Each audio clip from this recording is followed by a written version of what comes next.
Think about the very first time we ever meet Severus Snape on screen. It's not a sweeping reveal.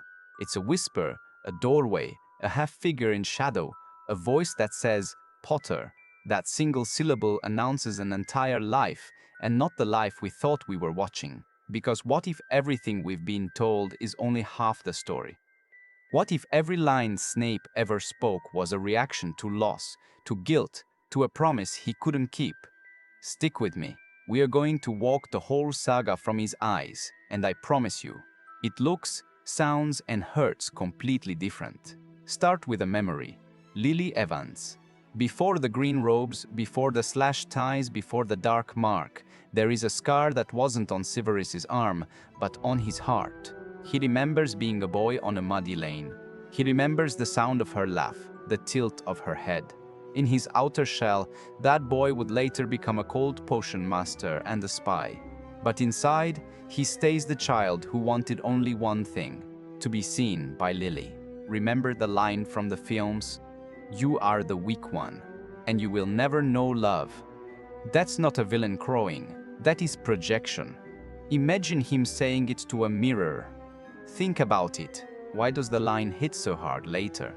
Because the man who says it is the man most terrified of being weak in the only place where weakness would matter, the place called love. So he falls in with the wrong crowd. The films give us flashes. Young men with cruel smiles, the word pure blood in the air like smoke. Snape's entry into Slytherin isn't just ambition. It's a reach. It's an attempt to belong, to step toward power that might make him equal to others, equal to Lily's world. He becomes a Death Eater, yes, but here's the thing. The first swing of dark is also a bid for respect, for armor. When people with more confidence than conscience tell him who to be, he listens. You are the worst sort, Lily says later in the slow burn of memory and reproach. He hears it, he lives with it, and then, the worst night, the Potter house. A prophecy overheard, the wrong parents at the wrong place. He rushes to Voldemort and the film Half-Blood Prince gives us the intimate breakdown. He's on the inside. He hands Voldemort information. He's a young man sitting across from the darkest wizard, and then, the moment that fractures him, he hears the name Lily. He pleads for her life. Can you imagine begging the very thing you once courted for power to spare the one person who made power meaningless? The script gives it to us in a single, unbearable exchange, the voice pleading, please, and the cold answer of fate. The night Lily dies is the night the man who once wanted to belong becomes something else entirely. A mourner, a penitent, a man with a pen that writes in blood. That is when Snape's double life begins. Dumbledore doesn't recruit a spy, he recruits a broken man who can act. Listen to Dumbledore's lines, the way the movies present them. You didn't kill Lily Potter, you helped to save her son. You know the risk. There's a scene later where Dumbledore says, you cannot take back the past, Severus, but you can do something about the man you are becoming. That isn't just counsel, it's a contract. Snape's allegiance shifts not because he's suddenly noble, but because the only way to keep Lily's memory alive is to do the one thing he never thought he'd do, serve the man who stands against his old choice. From Philosopher's Stone through Chamber of Secrets, through Prisoner of Azkaban and Order of the Phoenix, every curt line Snape tosses at Harry, clearly we're not going to be friends, or the scolding. Turn to page 394, is a layered act. On screen, those scenes each with disdain. He looms over Harry as if reliving his own failure. Try listening for a second voice under those lines, a man who sees James Potter's face like a mirror he hates. Potter, he snaps in the first film.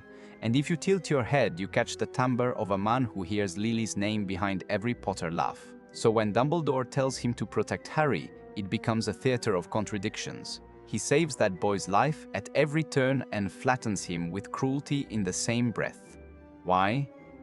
Because protecting Harry is penance. Being cruel is survival. It's also, and here's what makes his arc surgical, the only way to keep his cover unbroken. He must be feared by the students. He must be unlovable. That's not a costume, it's a crucible. Tiny surgical moments change when you rewatch them in his key. Take Chamber of Secrets, the basilisk's venom, the words on the wall, Ginny's fever, the scene where Snape watches from the shadows as other professors grapple. In this retelling, he's not merely pursuing the culprit, he's acutely aware of the fragility of children. Every Latin phrase he mutters isn't just pedagogy. It's a memory of a girl who trusted him, Lily, and of the night he couldn't save her. When Dumbledore says, Severus, in those late whispers, it's a summons to bear yet another risk. And he does, even when he could have walked away. Prisoner of Azkaban adds a new layer, timing. The whole film plays with time, with who is watching whom. Snape's resentful, sure, but there's also fear. Remus Lupin's friendship with James is a salt in the wound. Snape's cruelest words in that film sound less like mere malice and more like the echo of a younger humiliation. And when Sirius Black is revealed as more complex than the villain they expected, Snape's glance is pinched. He had loved Lily against a world that chose otherwise. When a man like Sirius gets to be both friend and father figure to James, it amplifies everything Snape lost. Order of the Phoenix is where the pressure valve really gets cranked. He tolerates Dolores Umbridge's prying with a stony face. He endures Harry's protests. He endures humiliation. But listen to the one line he gets to in that movie. Dumbledore whispers, "You're a good man, Sev." That one throwaway in the film is seismic if you hear it from his perspective. For a man who believes himself deserving of nothing, to be called good by the man who knows everything, that plants a hope he will spend 6 more years feeding with secrets, lies, and coldness. Which is exactly why the Half-Blood Prince is so devastating. He's finally given a chance at intimacy with Dumbledore, and yet every step toward redemption requires more betrayal. Half-Blood Prince is the film that peels him open. It teaches Harry potions. He gives the boy the eponymous book. He scolds and praises in the same breath. He sees James in Harry and Lily in Lily's eyes. There's that line. Professor Slughorn quotes something like, "He asks to be loved and hates us for giving it to him." The book in Harry's hands is both an act of sabotage and an act of longing. Every time Snape chooses to guide Harry, it's also a test to see whether Lily's son will somehow become his friend. And the most brutal cut, when Dumbledore dies, the film offers us the final tableau, Snape silently killing Dumbledore under the astronomy tower, mortality made real. People say he murdered Dumbledore. Watch it the other way. This is the culmination of his bargain with the man he both revered and feared. Dumbledore's whisper, "Severus, please," breaks everything. Albus no.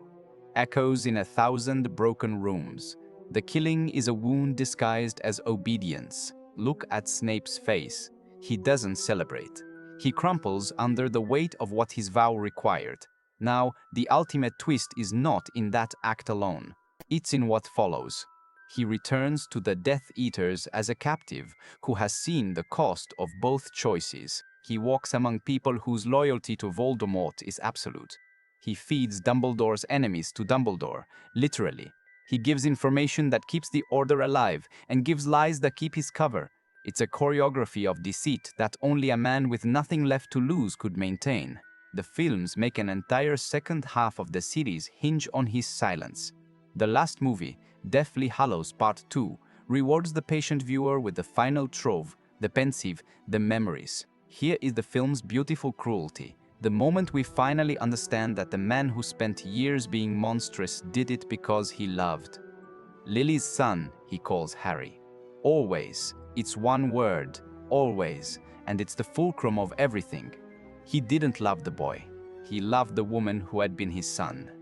After all this time, Dumbledore asks. Always, he answers. That's not sentiment. That's a verdict.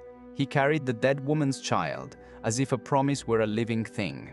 And the memories, watching a young Severus watch his own humiliation and betrayal play out in flashes, James's viciousness, Lily's choosing, his descent into the Death Eaters, the night he begged, they become a sustained, bitter melody. The films give us the line, look at.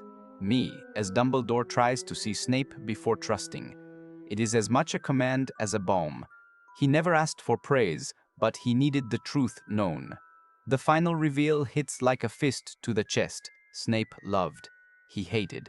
He saved. He killed under orders. He stayed a monster to become a martyr. The irony is poisonous.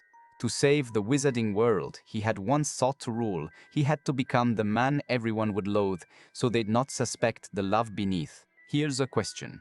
Why does Snape's arc feel more tragic than, say, a straightforward villain's downfall? Because it's layered with impossible choices. A villain gets the luxury of villainy. Snape gets shades, love that cannot be, loyalty that must be lied about, redemption that can only be earned in secrecy. He never gets public glory. He never gets Lily back. All he gets is a grave and Dumbledore's whispered thanks. And the way the movies stage it. The close-ups of a face carved into marble, the long, quiet shots, they force us to feel that absence. Watch him in the brief, quiet scenes then, when he reads Harry in The Half-Blood Prince, when he guards the students in the Battle of Hogwarts, when, in the final moments, he cradles Harry's limp body with an expression that looks like absolution and indictment all at once. Movies give us lines like, "Look at me," and "always," but they also give us silence. And in that silence is the weight of every choice he made. Think about the moment in Deathly Hallows, Part 2, when Harry walks into the Shrieking Shack and discovers Snape's memories. The realization is cinematic, a slow burn from confusion to remembering to grief. That's the writer's triumph, to make us feel like we are learning along with Harry, and to force us to reconcile an entire lifetime of cruelty with a single, luminous truth. What about the students? People talk about Snape's bullying of Neville or his cruelty toward Hermione. Those scenes land differently when you remember his context. It doesn't mean we excuse him, not for a second. Cruelty is cruelty. But suddenly we can see motive instead of caricature.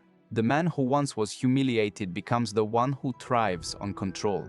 He punishes because he fears being punished. He mocks because he was mocked. It's ugly, yes, but it's human. And that deposits a little empathy into a place that had only contempt. And then the final indignity. No one knows. He dies unloved by the world, betrayed by a boy who never learned the whole truth until after the man is gone. The final whispered exchange between Snape and Harry, "Look at me," is not a demand for validation from the living. It's the last attempt to be seen by the only person who might finally understand the cost. Harry's look is a child's look, bewildered, guilty, unready. He will learn, but Snape won't be there. That's the cruelest part. The arc gives him no reunion, no public absolution, only private memories and a cold tombstone. So why is his arc the most tragic? Because it inverts every classic story beat. He loves without permission. He sacrifices without acknowledgement. He saves without celebration. The myths tell us heroes are lauded. Snape's heroism is the opposite. A quiet, corrosive duty that eats him alive, performed so others can live and never know. Now close your eyes and run through a montage. The boy in the lane, Lily's hair a comet. The young Severus at Slytherin's table, smiling to hide the hunger. The nights with Voldemort, the bargain that tastes like iron. The whisper with Dumbledore that becomes a chain. Years of sneers and potions and the watchful, relentless loneliness behind the classroom glare. Cold Drumblore, the Drawn and I, a little office where a dead man's memories drift like R.R. Dumbledore, and finally, a little odd, that's his life in 6 beats, none of them tidy, all of them necessary. Which brings us to the last image the films give us, Snape's face as he dies, the pain raw and revealed. Not a villain unmasked, not a monster redeemed, but a man whose choices echoed across an entire generation. Always, he says, and the word is a funeral bell. It tells us more than any tidy moral ever could, that love can be monstrous, that penance can be heroic, and that the most tragic story is the one where the broken man becomes the world's quiet savior and pays the price alone. So when you rewatch the series, don't just see the black cloak and the sneer. Try to hear the plea beneath it. Let the familiar lines cut in new places. Potter, becomes a litany. You have your mother's eyes becomes a curse, always becomes a whole damn gospel. Snape's story is the story of what it looks like to be saved by guilt and sustained by love. It's not pretty. It's not fair. It's the most human thing in a world full of magic. And that's why, when the credits roll and the camera lingers on that face, you feel something like a stone unmoored. Not because he was perfect, not because he deserved everything he got, but because, in the end, he was the one who kept the secret so others could keep their lives. That's a tragic arc. That's a life that asks you, finally, to look at it and think, what would I have done? Always.